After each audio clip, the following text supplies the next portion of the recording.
on today's StoryBeat. I really do believe that people should engage in a writing workshop or a class or something like that, because I do think having feedback about how people are responding, it doesn't mean you have to use it or agree with what they say, but it's very important, I think, to have that.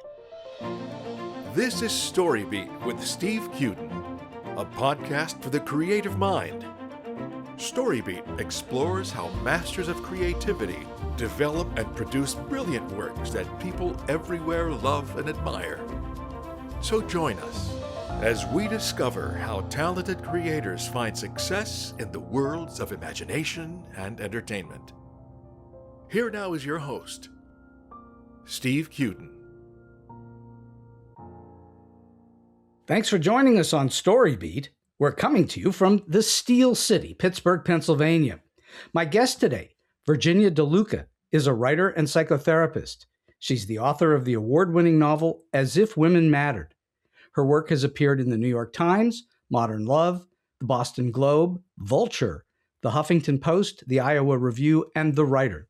Virginia is also a graduate of GrubStreet's 2020 Memoir Incubator. Her most recent book, If You Must Go, I Wish You Triplets, is a candid, funny, and emotionally rich memoir about her divorce and reinvention in her 60s. She published this debut memoir at 72, proving it's never too late to tell your story. I've read If You Must Go, I Wish You Triplets, and found it to be inspiring, particularly regarding not giving up despite numerous challenges in your personal life. Virginia's book will resonate with readers who may be navigating heartbreak, identity shifts, and the complicated freedom that comes with starting over. Virginia believes emotional resilience is built through humor and friendship, both of which are well expressed in her book. So for all those reasons and many more, it's a great privilege for me to welcome the insightful writer Virginia DeLuca to StoryBeat today. Ginny, thanks so much for joining me. Thank you so much for having me. Oh, it's a great pleasure to have you. Believe that. So let's go back in time just a little bit. How old were you when you first started thinking about words and writing? I think I was probably 6 or 7. Yeah, I mean, I was I love desks, I love notebooks, and I loved pens. And so I loved sitting at my desk and sort of talking about things. So you have a good time at Office Depot, don't you? Yes. It was one of my favorite things. That's right. So what started you thinking about being a writer? Was it books that started you? You know, I've thought about this a lot recently, and I talked a little bit about it. It's really probably my mother. I had always described my mother as sort of difficult. She's a difficult woman, right? I'm 72. So, that's been my story all along. And as I wrote this, I realized, wow, she was the one for all of her difficulty. She would just hand me books. She didn't do the library, but she would just bring home books. And I was allowed to read any book that was on the shelf. She never said, "Oh, that you're too young," or whatever. Did you wind up reading books that were above your pay grade? Yeah, I'm sure I did. Absolutely. There was just absolutely no, question about that. We belonged to the Unitarian Church back then, and there were some people there who wrote, and there was Nancy Drew stories. Somebody wrote something that was similar called the Judy Bolton stories. And I don't remember the name of that author. I didn't look it up, but I don't remember. And she introduced me to that woman, and I thought, oh, so people actually, like regular people, can become a writer. Regular people as opposed to some kind of great god up on a pedestal. Exactly. And so then how did you then wind up in psychotherapy? Was it because you had a difficult mom, or what brought you there? Yeah, that's a very long story.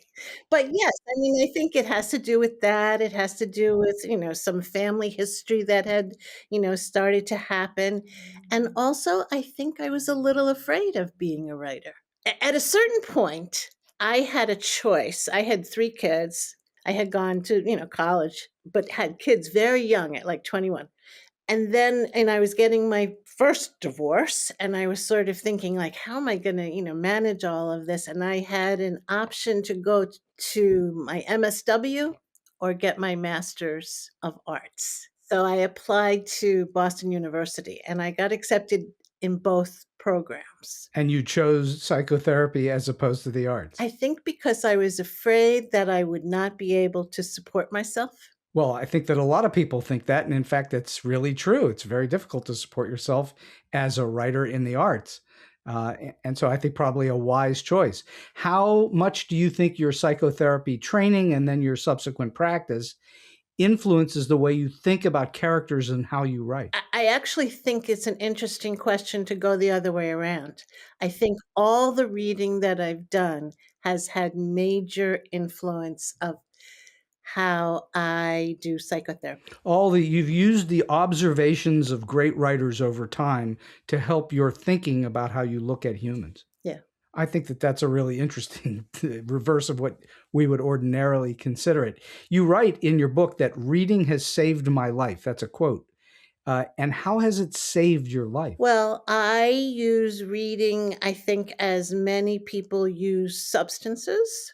And I'll read anything. It doesn't have to be, I'm not necessarily literary. I love a gripping story. But, I use reading as a way of sort of getting involved in other lives. Though certainly in literature, pure literature, there are lots of truly tremendous stories and great characters, but that's also true in pop fiction and in other kinds of storytelling. There's lots of good ways to learn about characters just by studying them in the arts itself. So, all right, so when did you actually start writing seriously? I know you were writing as a kid, but when were you serious about it, where you thought this is something I can do or try to do? So, as I said, I was a young mother, and most of my peers were feminists, and they were going off to do exciting, wonderful things. I met a very close friend, and we were helping with pregnant and postpartum women. Was an agency and we became very close and we became good friends and stayed good friends. And at a certain point we said, we should write a book about this. And we went to the library and there was a book called How to Be Happily Published.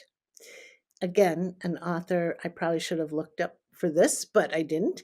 And we followed the actual thing. It's like, this is how you write a query letter. This is how you do this. And we just followed it step by step by step. And we went again to the library and we went to, publishers, and we just went through the alphabet, and a publisher that was very small called Demner Publishing published it. I mean, it was a nonfiction book. So you were already in practice as a psychotherapist when this was going on? No, we were just working as an agency, not, sort of a support group. Okay. Constant support groups. So this is before your practice then? Mm-hmm. So did you know at that time, did you think to yourself, I am good enough to be a published author? Did that go through your head? When did you come to that decision or that understanding that, yeah, you know what, I know how to write. I'm good enough to be published? I think we literally wrote like 2 or 3 chapters and sent it off. We had an outline. So it wasn't like a question of, oh, am I a good enough writer? It was like, no, we know stuff about all this. Yeah. Again, I believe in friendship. So, we would sort of go off each other around that stuff. Yeah. I see. So it was helpful, I assume, and correct me if I'm wrong, that having another person to bounce things off of and to get feedback from was helpful in that case, wasn't it? Yes. And accountability. I have to write a chapter. We did it like that. I mean, when I think about this, it's very funny. When we cut and paste, we were literally cutting and pasting. Oh, sure. So, you have to write a chapter and then I have to hand it to her. And then Randy had to hand hers back. And then we rewrote those chapters. And we weren't allowed to reject the other person's corrections. That in and of itself, it's a little bit like that in the entertainment industry, too. There are many well-known teams of writers, usually duos, and they then are sort of forced to bring each other to the table. And I think that there is some kind of, as you say, accountability. It helps to have that versus writing on your own where you're not on anybody's dime or deadline. And that then you have to be self-disciplined, which is a whole different thing. The whole different thing. And also, you really can't, you can't dither around going, oh, I don't know how to do this. You just do it. That's a good lesson for people to pay attention to. That is the way to do it, even if you're on your own. You just do it, because guess what? Nobody else is going to do it for you. So if you want it done, you need to just do it. And it's a little bit like Nike. You just do it. And so anybody that wants to be in the arts of any kind, but especially the lonesome arts like being a writer, just needs to dig in. It's hard. It's really hard. You now write on your own, obviously. Do you find yourself being fairly self-disciplined at this point in your life? Yes, at this point, but it took a lot of time because after that, I really, we didn't try to write together because of life, life got busy in different directions. And then, self-doubt came in a lot. Yeah, get in line. That's right. So, so I think, Anne Lamott, who basically, bird by bird, shitty first draft. Shitty. Thank you. I've said that many times on this show. Yeah. And that's really, and I do that all the time. That's how I do it. That's how I taught my kids how to do homework. Shitty first draft. So there's truth for my way of thinking, there's truth in the fact that your first draft is just a molding draft. And everything else is crafting it, taking it from there into the art form of writing by rewriting and revising and sculpting. And it's very difficult for first-time writers to understand that because they all think their first draft is precious. They got through it. That's right. That's right. That's not it. The first draft is not precious. And, and people write in different ways. So my friend Randy Susan Myers has published, 5 or 6 novels, and she writes with a lot of outline and, character things all over the place. And I've never written like that. It's that shitty first draft. It really is. Well, but you can have a shitty first draft of an outline. And then I begin to pull it out, sort of like, what is it that I'm actually really trying to say? What's really happening here? Well, I was taught in school that you don't worry about the theme of your story until after you've written a draft, at least. I think this is very valuable. You just purge it out, what we call purge drafts or puke drafts or whatever you want to call it. And then you start worrying about all the other truly refinement parts of it. That's right. I'm glad to hear that you do that. I find it, by the way, in my life, very challenging to not outline. Oh, interesting. Yes. Yeah. So I'm an outliner. I have to know sort of in advance where I'm going, and then I can make changes as I'm going. I'm not stuck. Right. But I have to think my way through before I start, or I feel like I'm going to get lost. You're not afraid of that at all. You just go. Yeah. I think in some ways it came from, because I also used writing as a way of dealing with whatever emotions were going on in my life.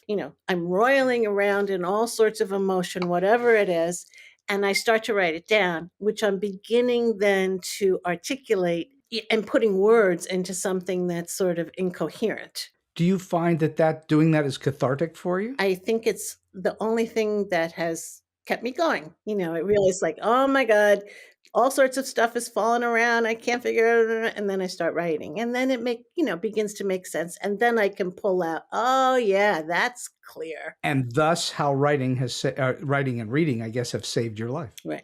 That's very, very good. Are you still in practice as a psychotherapist? Yeah, I have a small private practice. Yeah. Okay. So how do you find the time to do both? Well, as I said, a small private practice.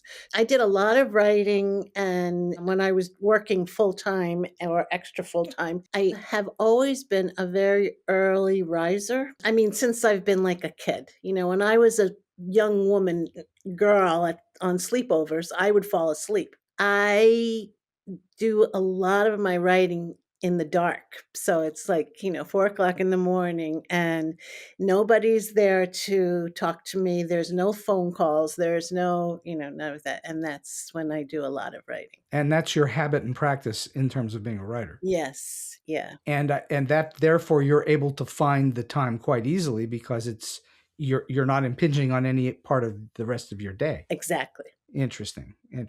So tell the listeners about your first book, As If Women Mattered, which I've not read, but I'm curious, what's that about? So there were 4 women. It's, it's an autobiographical novel, but the idea it's not the actual details of it. But there were 4 women and we formed a women's group. And we all were young mothers. And so this is the story of the women's movement, basically in the women's group, consciousness raising group. You probably have heard of it. I certainly do. Yeah.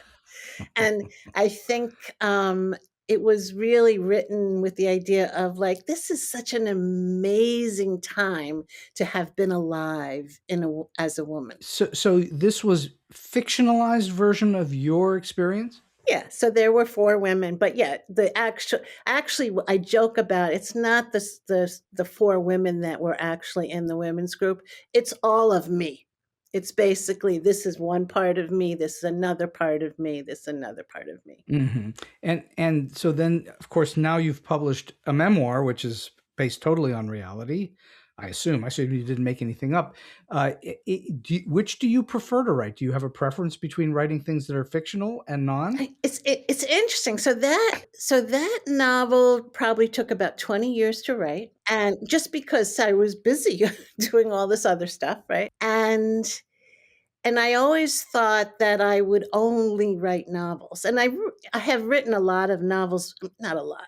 I've written a bunch, like maybe 4, but they're in the draw. They're not. They have never. Now I am finding doing sort of personal essays I love it. I've been really having a good time. I had never really written essays before I did this book. And those are truly personal about you. Yes, they're all, yeah.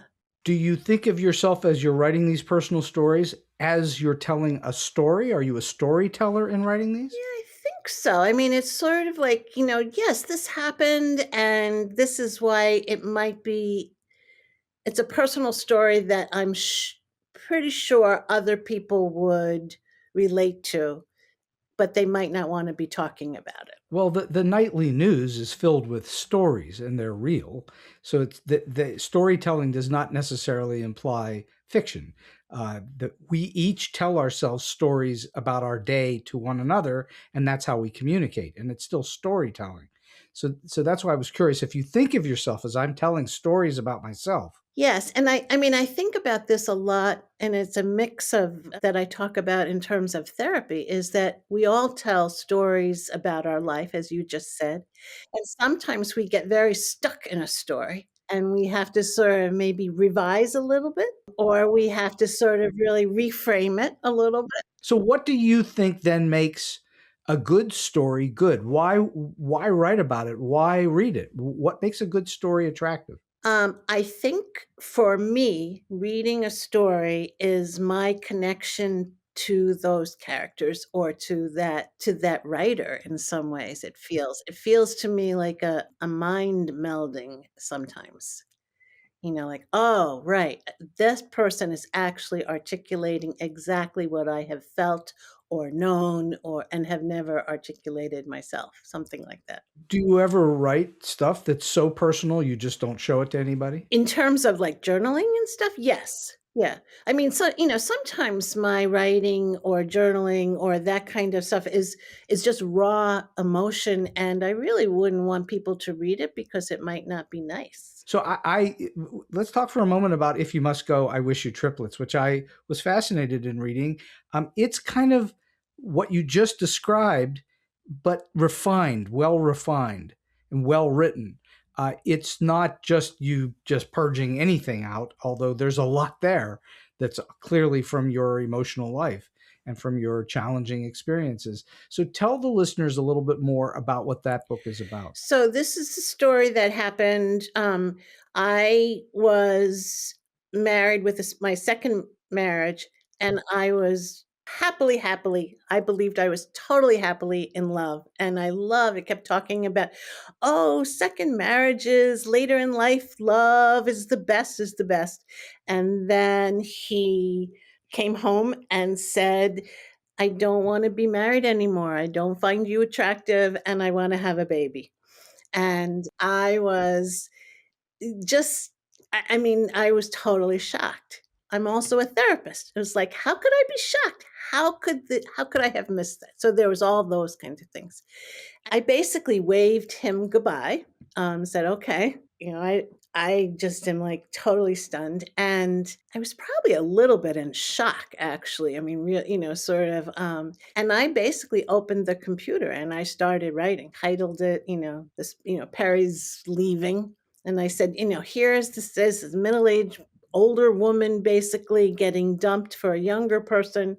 Though I didn't know what the story was at the time, but it's so trite, whatever, but I needed to write it down. And I just did pages and pages. I treated it as I was doing film, like shooting film. Every text, every email, every I wrote down all the conversations that we had. Said I can't make any sense of this, but I'm going to look at it at some point. So did you find, obviously you were using it as to get at your own problems with it, with your own issues with it. How hard did you find it to dig into that sort of challenging life experience? Was it hard? To go back to it, or I was literally just writing it down. I was literally as it was happening. Were you reliving it in your mind's eye as you were writing it down? I really kept thinking about it as shooting. I'm shooting film. I'll edit it when I figure out what's happening. So you were being like a reporter from the field. You were reporting on your life as if you were a little dispassionate about it. Right. What people told me, what people said to me, all those kinds of things. So I had all those pages. Now I'm getting, it's like, 67. I'm about to leave my therapy agency practice. I apply to be the Memoir Incubator at GrubStreet, and I got accepted. I had taken, I think it was like 50 pages from that journal. Then I had to look at it and then sort of say, what's the story? What is the story? I started out it being like, oh boy, somebody done something wrong. And to try to really what is the story? Is it the story of being, the saddest woman in the world or what? And that was a phenomenal program. So we're back to this notion of you've purged this information out, and it's personal information, but nevertheless it's information. And now you take this, for lack of a better word, lumpy bunch of clay, and now you're going to sculpt it into something beautiful to look at and consider. And then also I took it and sort of said, okay, so how is this related to the rest of my life? That's probably the psychotherapy part of me. That's, this story. Oh, how is that story fit to this current story? So you were able to step back from all of it in the writing of it, and then in the analysis of it, you were able to sort of take an outer view perspective and look at it analytically. Yeah. And did you find that fun to do, or hard to do, or was it just an exercise that was just interesting to do? How did you look at it? It was fascinating to do this because ever do this. I'm just sort of going through some of my most painful parts of my life. And what was also interesting is it's being read in the class, and it turned out to be somewhat funny. And I was thinking, okay, that's very interesting. This is the hardest part of my life, and yet it's funny. Doesn't that make it better? Yeah. I mean, it sort of gave that sort of, then it became sort of, then it felt like craft. Now I was crafting. So there's no question when you read the book, at least from my perspective, there was no question that I was reading something that was painful. It was painful for you to go through. It's clearly couldn't have been any fun for you to go through. And yet the perspective that you take when you wrote it is this, I don't want to say humorous. It's not really a humor book, but it's lighthearted in the way that you look at it, and that even through all these difficulties, and some of it's like, oh my goodness, this could not have been good. And yet you took that perspective. Was there anything that you did to get to that tone, or did you just discover it in the workshop? Well, it felt a little, I mean, some of it was a little absurd. There's a section, probably really at the very beginning, where I call up and I call all the people that I know. And I say, my husband Perry just left, and because he wants to have a baby, and he's 60s, he's 60-year-old. And people are giving me things back. Oh, maybe he has dementia. Oh, maybe he's already, maybe he had a UTI, a urinary tract infection.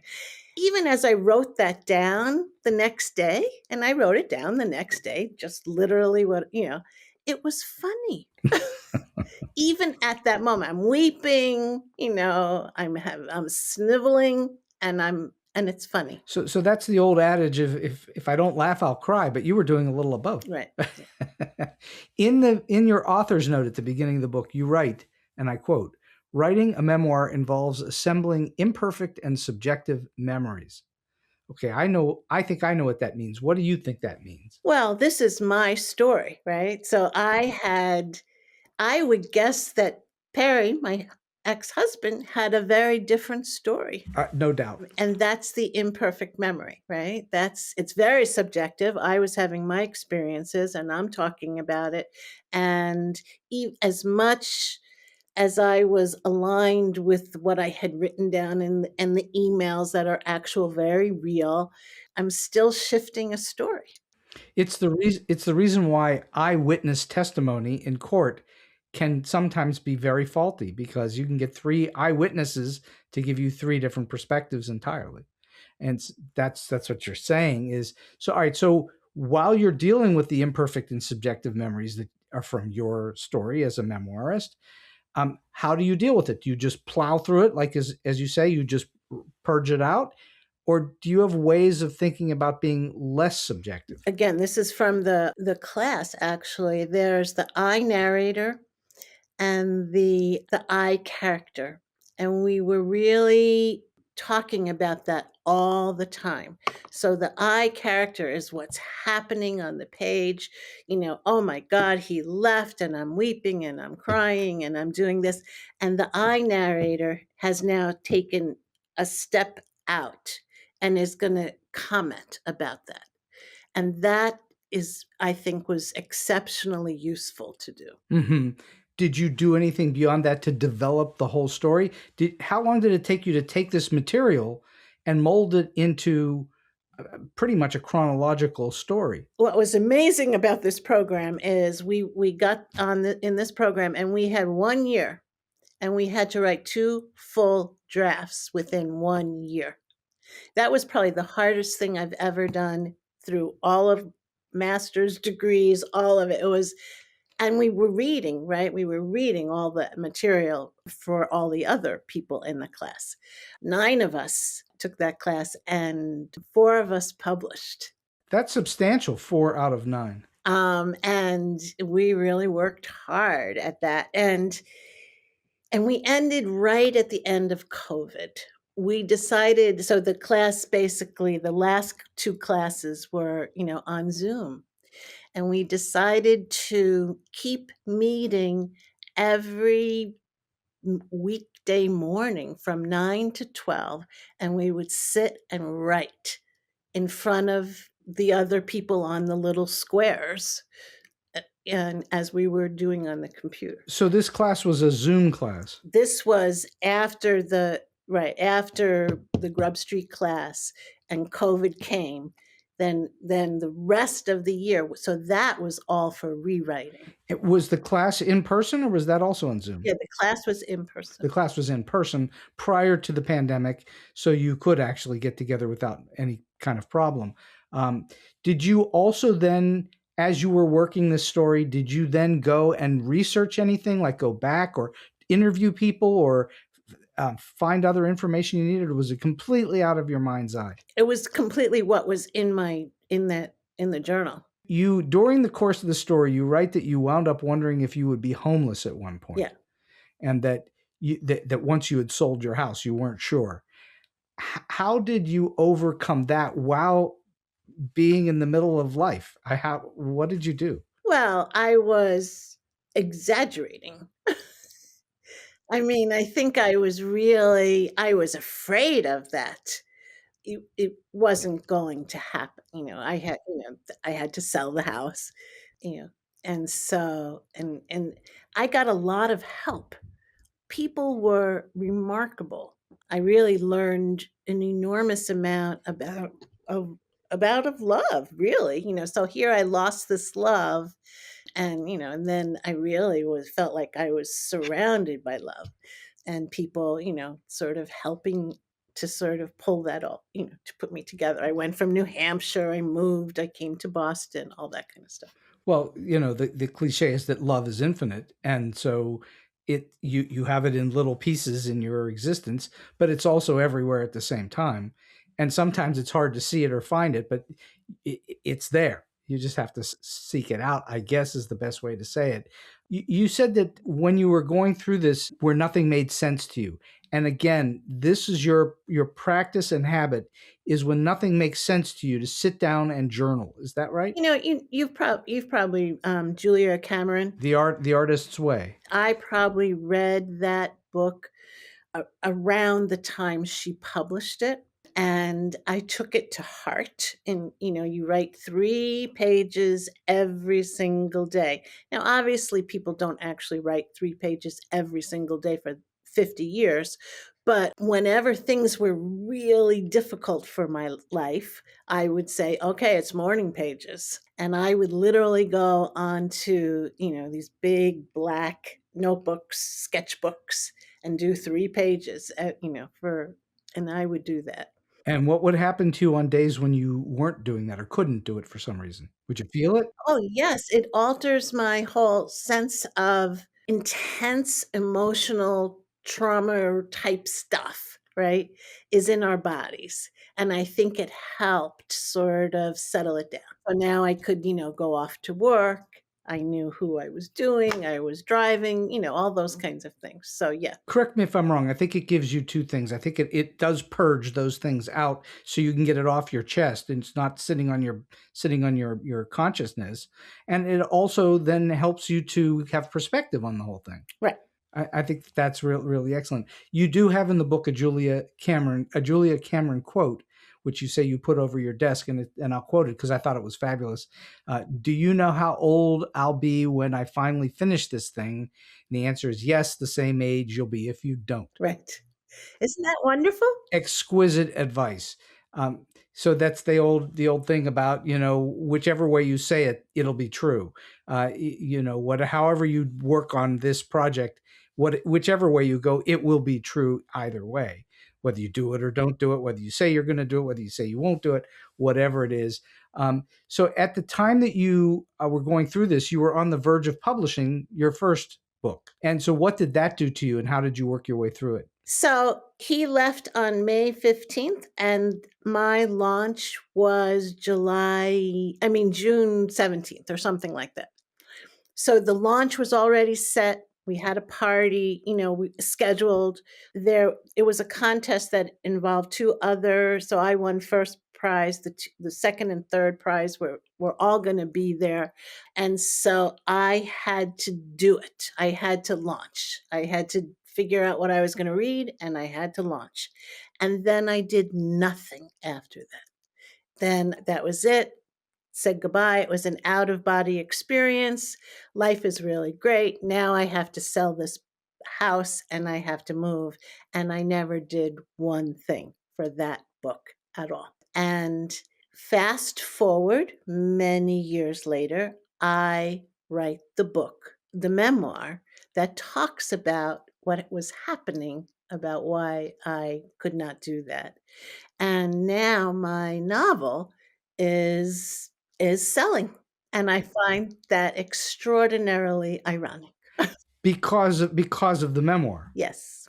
So people are reading about it in the memoir, then they get interested in finding out the first book. Right. That is very interesting. Well, that's sometimes true for all kinds of art. If you people, by the way, it's not uncommon there's a double negative, but it's not uncommon for an artist to create and create and create and create and not really catch fire for a long time. And then once they catch fire, then all the earlier stuff starts to catch fire too. That's not unusual to have happen. And that's what you're talking about, is that people like something deeper in and then go back and explore the earlier work.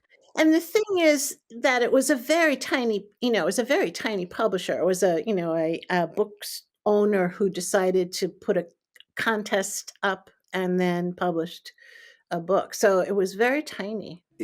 I'm curious, the publisher still had it in print, or did they reprint? What did they do? It's still in print. I mean, it's in print in the sense that it's on Amazon. You also write that just because one bad thing happens doesn't mean others won't. Mm-hmm. That is the essence of storytelling, I think, is it not? Right. That's right. I don't want to go too deep into it because I don't know whether it's painful for you or not, but in the middle of all this, you had a cancer diagnosis, yes? Yeah. So that's another one of those things that, like just because one bad thing happens, you don't get it. So there it is. I had just moved to Boston, maybe a month or so, and I didn't feel well, and I didn't have a doctor, and I blah blah, and I went to an urgent care, and they said, "Oh, you have appendicitis," and I said, "Oh, okay." Dealing with that. And then it was like, oh, now that they see another little weird thing on your bladder and you need to go check it out. And it's like, yeah, well, that's not going to happen. Goodbye, everybody. I'm done here. And then, then it was a little touch of cancer, of bladder cancer. But it became, again, it was so absurd. Like, really? Is that really going to happen? And then that became funny. So I love that you have, for lack of a better term, gallows humor about all these sort of very difficult, dark, potentially dark and devastating things that happen to you.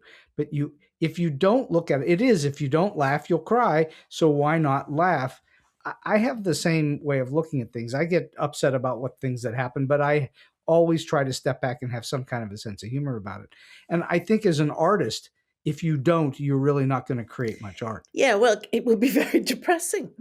That's it. That's the problem. It's depressing. You also, to quote you again in the book, you say there is no right way to age, which is true. If we're lucky, we all get to age for a good, long, healthy time. And then things start to happen because that's what happens in age. How do you think we should look at aging? How do you think that the artist should look at aging? I often say this. We are very lucky to get old. Most creatures don't get to be old. They get eaten. People really hate when I say that, especially peers who are complaining about their aches and their pains. It's like, well, so that's kind of how I feel. And I feel like I'm having a really good time. I'm sort of, here I wanted to be a writer since I was like, whatever, at that desk. And now I'm in my 70s and I'm having a good time. I'm on a podcast, published The Modern Love. It's like, I'm doing this in my 70s. That's kind of fun. Sure, absolutely. Well, clearly you're not sitting around twiddling your thumbs, waiting for some inevitability to happen. You're out there making things happen and living your life.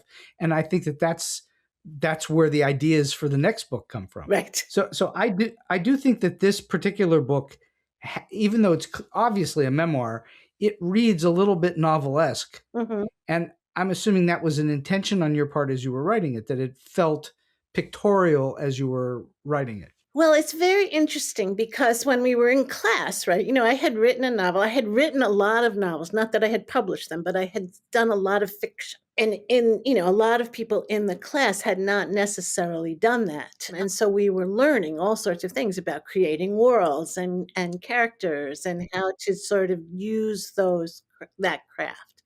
What I really wanted was to have a book that kind of pulled a reader along. That way they'll keep reading and maybe tell others to also read it. Yeah. And also it felt there was something very I didn't know what was happening, and Perry actually gave me a mystery.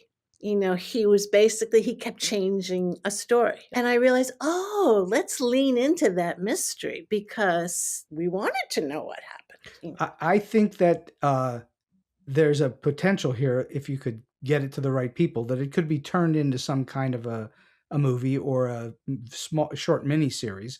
Is that something that you're considering doing? Well, if you hear anybody who might be interested, sure, I would consider that.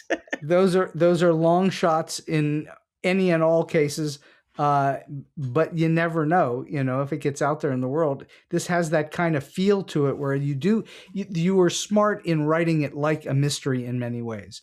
So that how does this onion peel back, and the layer after layer that you're trying to figure out why and how and what's going on.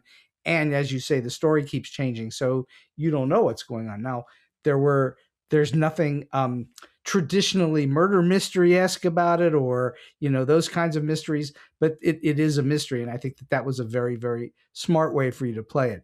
So, all right, how important do you think writing your own story? You already alluded to it a little bit. How important do you think your psychotherapy work impacted your memoir, where you're thinking about your own story? Did you use that, your knowledge and education and experience in that, to dig in? Yeah, I mean, what I tried to think about a lot was, how could I have not known? How did I not know this man was in so much pain? How did I not know that he really was so deceptive? How could I not know? So then I had to go backward. As if we're talking about therapy, then we sort of always go back, to the origins, right? And sort of like, well, what was happening? What was happening? And then, so that sort of helped me to sort of say, okay, what was really happening with my father? What was really happening with my brother?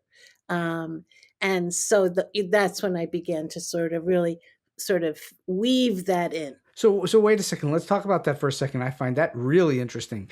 You were looking at it from what was happening in your personal world and how that reflected in the marriage where you weren't seeing something. Am I getting that right? Yeah. In other words, there's that piece. There's also, here I am in a situation where I have not supposedly, I was totally in love with somebody who turned out to be very deceptive.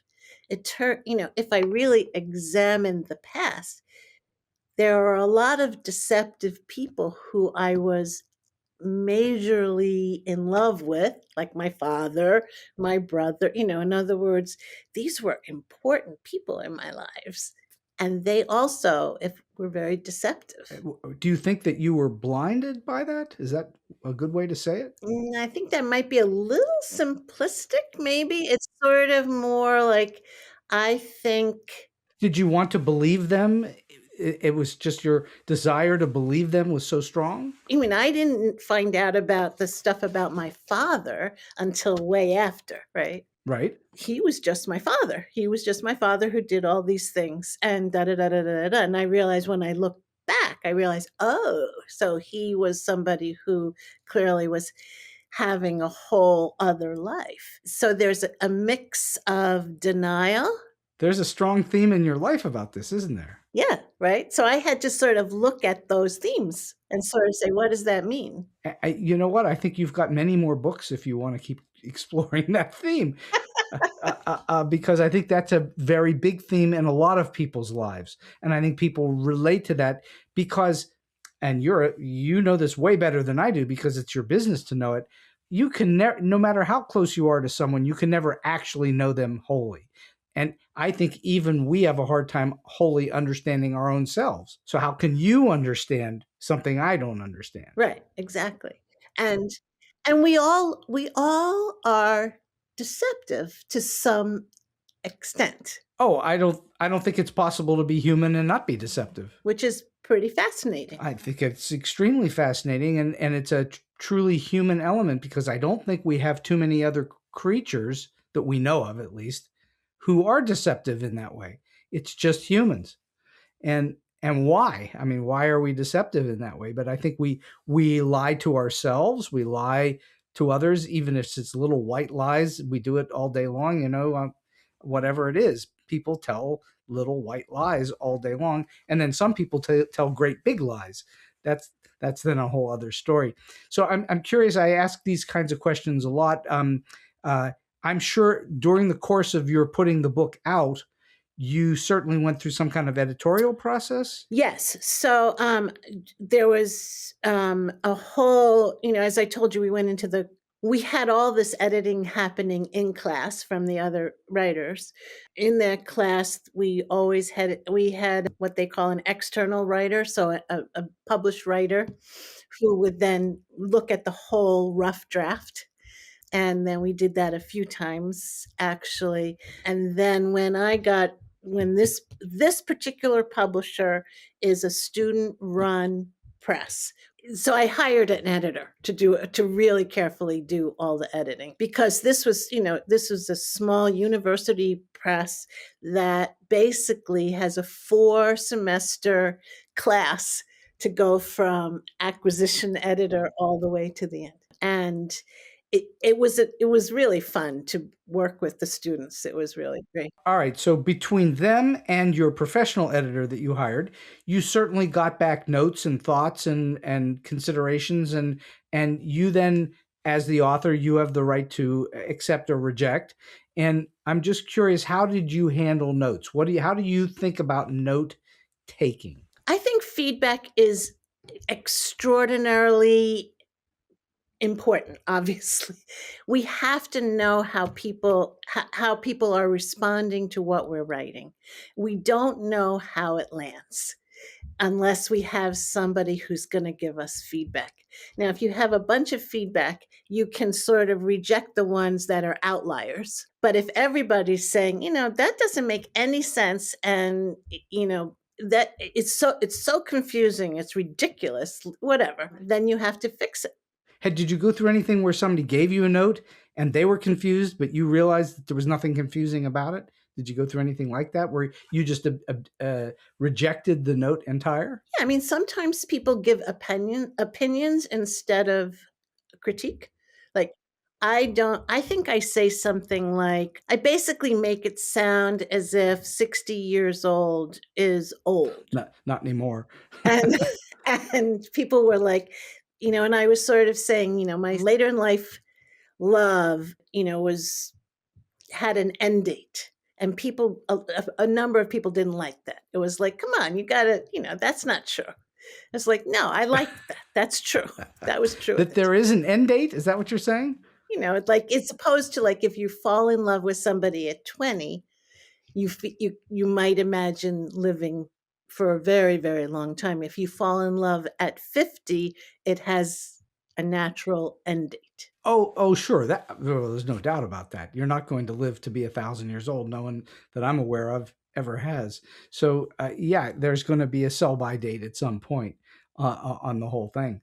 I'm having just the most fascinating conversation with Ginny DeLuca, and we're going to wind the show down just a little bit. Now, you've already told us a story that I assume was the weird, quirky, offbeat, strange, or just plain funny story. So we'll just leave that as is. And I then want to ask you, in your experiences, do you have folks that come up to you and ask you for advice on how to write? And then what kind of advice do you give someone who is maybe just starting out as a writer, or maybe they're in a little bit trying to get to the next level? I really do believe that people should engage in a writing workshop or a class or something like that, because I do think having feedback about how people are responding, it doesn't mean you have to use it necessarily all the time or agree with what they say, but it's very important, I think, to have that. And you learn a lot. Also, especially learning other people's drafts, you really learn a lot. You learn from their mistakes. From their mistakes, or where you're noticing, oh, they're not making, I don't like that part, and you have to try to articulate to the writer about why you don't like that. That's very useful. I also believe that having other people who you're working with helps you have more confidence. You get some positive mirrors. Oh yes, that's funny. Oh yes, I really like that line. That's a hard thing to do all by yourself sitting in a room. So it helps with the self-doubt, I think. Well, you just said it. As we talked about earlier, whether you're partnered with someone, a collaborator, that makes things a little easier because you are getting that feedback. But if you are writing alone, which most writers do, then that feedback loop isn't there at all, except for yourself. And prior to you putting it out into the world where it can fall flat on its face, it's good to have a little feedback ahead of time. And yeah, that's really helpful to go into a workshop or to give it to friends who may be willing to read something and give you their thoughts. That's, I think, very, very valuable advice. And it's interesting in the world of motion pictures and TV, you're constantly getting that feedback because you're always working in collaboration with all kinds of people, whether they're designers or directors or producers or whatever, marketing people, you're always getting feedback. But in the world of writing books, not so much until you get toward the end of your project, unless you're in a workshop. So I think that's very, very wise and valuable advice. I also believe that people should not be so snobby. What does that mean? What do you mean? I mean, when people are, they've written a project, they're ready to send it out, they feel it's really good, but they only want the big 5 publishers, or they want only the best agent. And sometimes I got an agent finally for this. She went through 12 submissions and could not sell it at all. I was ready to put it up on the shelf and sort of, I'll print it and the grandkids can look at it someday. And then I got this apprentice press. It's an unagented, no money, nothing. It's been wonderful. Well, it's the key is to get it out in the world and let people have their say with it. And without that, it is on a shelf and nobody sees it except perhaps your children or your relatives. Yeah, I agree with that. What people don't realize is those big 5 publishers or the big 10 publishers, whatever they are, they're actually looking for people that are already successful so that they can capitalize on their success. So you have to do something to become successful in order to attract the big publishers, unless you're somehow well connected. Otherwise, good luck. And so you went through an agent who tried 12 places, and I know of writers who have gone out to 100+ places. Right. When I say 12, she did 12 levels of submissions. I see. So it was 12 rounds. It was a lot of rejections. And that's the other thing that has to happen with, especially with writing, I'm sure with any creative, right? You got to tolerate rejection. If you aren't able to tolerate rejection, you are in big trouble right there. And it is hard for novice artists, really, because they don't know how to deal with rejection. Because here's my beautiful baby and you didn't like it. Why didn't you like my beautiful baby? Well, guess what? Your beautiful baby may not be that beautiful to that many people until you do something else or someone else says it's beautiful.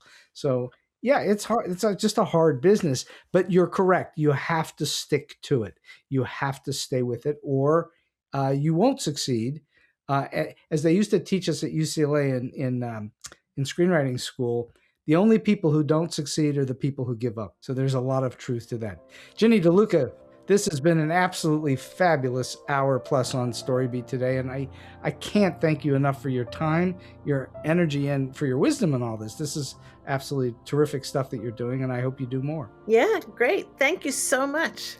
And so we've come to the end of today's StoryBeat. If you like this episode, won't you please take a moment to give us a comment, rating, or review on whatever app or platform you're listening to.